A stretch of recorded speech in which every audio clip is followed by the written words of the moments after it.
selamat sore. Terima kasih untuk kesempatan yang diberikan kepada kelompok kami, kelompok 5. Di sini kelompok kami akan membahas tentang materi yang kelima, yaitu tantangan etika dan regulasi farmasi digital. Farmasi digital adalah penerapan teknologi digital untuk seluruh aspek industri farmasi, mulai dari penelitian, pengembangan produksi, distribusi, hingga pelayanan kepada pasien. Ini melibatkan penggunaan perangkat lunak, otomatisasi, dan infrastruktur teknologi informasi untuk meningkatkan efisiensi dan akses layanan, seperti melalui telefarmasi, pelayanan farmasi jarak jauh, resep digital, dan apotek. Dan juga ada permasalahan dalam pelayanan kefarmasian di Indonesia. Yang pertama ada kedua. Yang pertama ada meningkatkan aksesibilitas dan kenyamanan. Di mana aksesibilitas adalah kemampuan mengakses sesuatu yang diinginkan dan kenyamanan. Jadi maksudnya meningkatkan aksesibilitas dan kenyamanan ini, di mana pasien tidak perlu lagi ke apotek untuk membeli obat, tetapi cukup mengklik saja melalui aplikasi sehingga obat atau resep langsung otomatis kecepatan dikirimkan di otomatis di apotek, sehingga pasien dapat mendapatkan obatnya tanpa perlu pergi ke apotek. Kemudian personalisasi dan efisiensi pelayanan, di mana data pasien telah otomatis terlacak di suatu sistem, sehingga apotek itu tidak perlu lagi memeriksa satu persatu, juga dapat memberi obat yang sesuai dengan personal tersebut. Juga dengan adanya personalisasi dan efisiensi pelayanan dapat mengurangi kesalahan pengobatan karena telah terjadi otomatisasi dosis obat dan juga interaksi obat di dalam tubuh.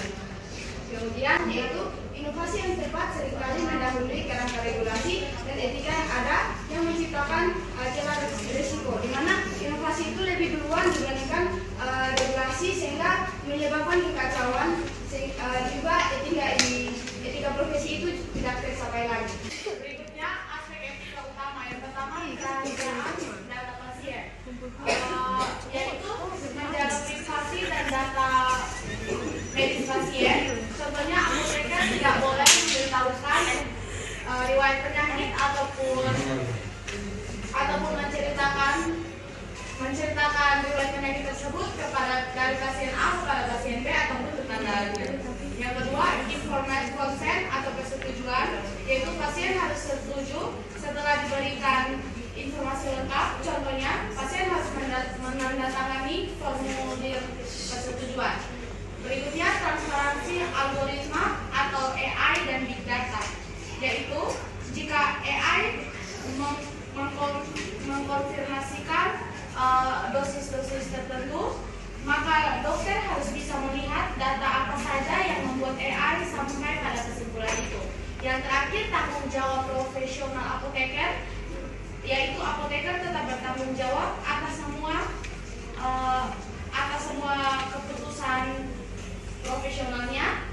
Contohnya, jika AI salah merekomendasikan dosis-dosis tertentu atau obat-obat, maka apoteker tersebut harus mengoreksinya dan bertanggung jawab penuh atas kesalahan jika obat yang diberikan salah. Risiko kebocoran data kesehatan. Data kesehatan bersifat sangat sensitif karena memuat informasi pribadi pasien. Kebocoran data terjadi akibat serangan cyber, kelalaian petugas,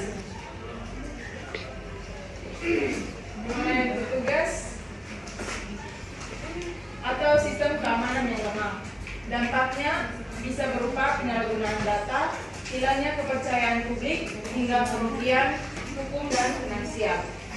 Yang kedua, cyber security menjadi prioritas. Keamanan cyber sangat penting untuk mencegah akses ilegal dan menjaga integritas data. Diperlukan sistem enkripsi, autentikasi berlapis, dan audit keamanan secara rutin. Sumber daya manusia juga harus dilatih agar memahami praktik keamanan digital. Yang ketiga, kepatuhan regulasi privasi. Setiap lembaga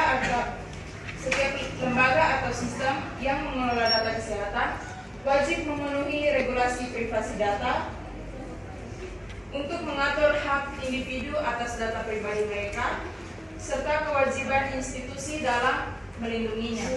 Kepatuhan terhadap regulasi ini memastikan data digunakan secara aman, etis, dan transparan. Keadilan dan akses. Keadilan dan akses adalah upaya memastikan kesempatan yang setara bagi semua orang terhadap sumber daya dan pelayanan.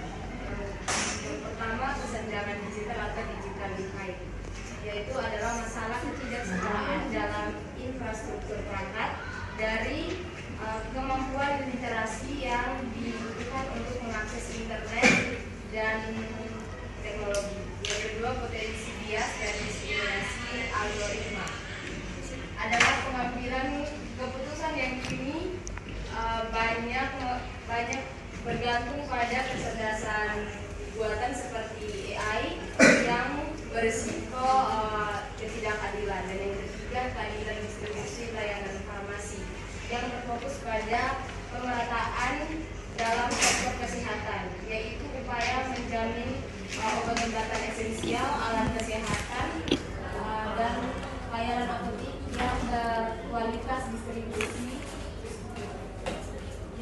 secara adil dan dapat dijangkau oleh semua warga, terutama mereka yang berada di daerah terpencil dan memiliki keterbatasan ekonomi. Yang berikut akuntabilitas dan tanggung jawab secara etis dan beretika. Yang pertama, verifikasi informasi sebelum membagikan. Yang kedua, hindari berbagai konten sensitif atau provokatif. Yang ketiga, gunakan bahasa yang sopan dalam komunikasi. Yang keempat, jaga keseimbangan antara kehidupan nyata dan maya. Yang kelima, jangan terpancing oleh komentar provokatif. Dan yang keenam, edukasi diri tentang aturan dan hukum terkait media sosial. Baik, selanjutnya saya akan menjelaskan tentang regulasi farmasi digital. Poin yang pertama itu ada contoh pelanggaran etika.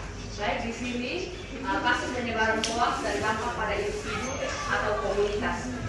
Bagian ini menyoroti tentang kasus penyebaran hoaks atau informasi-informasi tentang kesehatan, tentang obat-obatan dan juga obat di kalangan media sosial atau pada aplikasi farmasi digital yang berdampak besar dalam kehidupan sehari-hari. Ada beberapa contoh yang saya ambil. Yang pertama itu ada dapat menimbulkan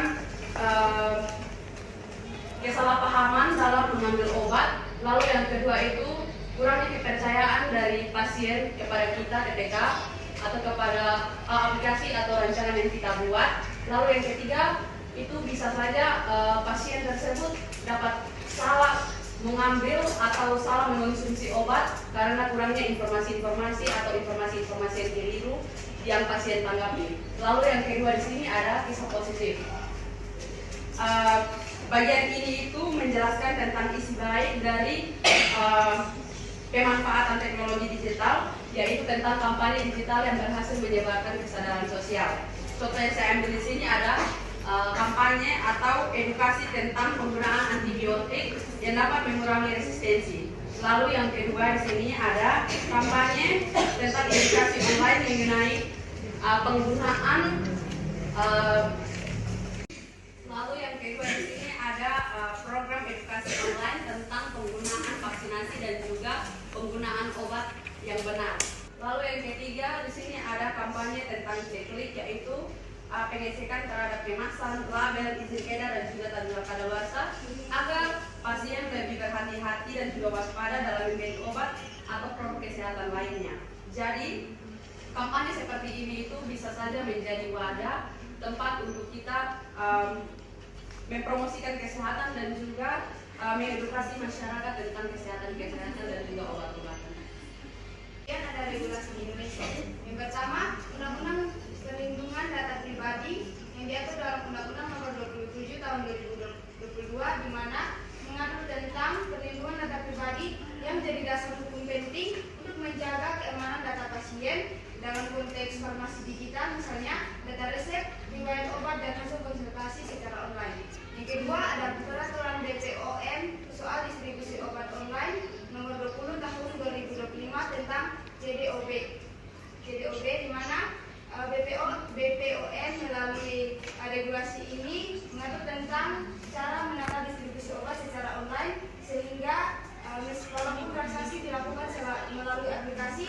tetapi keamanan dan mutu obat tetap terjaga. Kemudian yang ketiga adalah peraturan BPOM nomor 14 tahun 2024 yang menegakkan kembali pengawasan peredaran obat dan suplemen termasuk lewat media sosial. Kemudian yang ketiga adalah kebutuhan pedoman resmi telefarmasi karena banyak apoteker yang telah menggunakan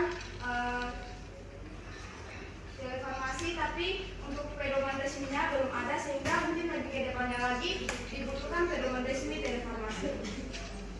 Berikut tantangan implementasi. Pertama, SDM farmasi belum siap penuh. Masih banyak tenaga farmasi yang belum terbiasa dengan penggunaan sistem digital dan teknologi baru dalam pelayanan kefarmasian. Yang kedua, adaptasi regulasi lambat. Regulasi di bidang farmasi seringkali belum sejalan dengan perkembangan teknologi digital yang sangat cepat, sehingga penerapannya menjadi terhambat. Yang ketiga, resistensi perubahan teknologi. Tidak semua tenaga kesehatan mau langsung beralih ke sistem digital karena faktor kebiasaan dan rasa kurang percaya diri terhadap sistem yang baru. Yang keempat, infrastruktur keamanan digital yang mahal. Penggunaan sistem digital membutuhkan perlindungan data yang kuat, dan hal ini memerlukan biaya besar untuk membangun serta memelihara sistem keamanan tersebut.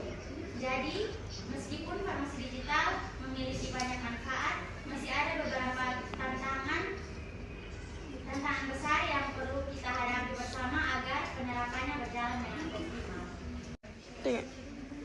Baik, jadi kesimpulannya, farmasi digital memberikan peluang yang besar untuk meningkatkan mutu, aksesibilitas, dan efisiensi pelayanan kesehatan melalui pemanfaatan teknologi seperti resep elektronik, konsultasi virtual, serta kecerdasan buatan AI.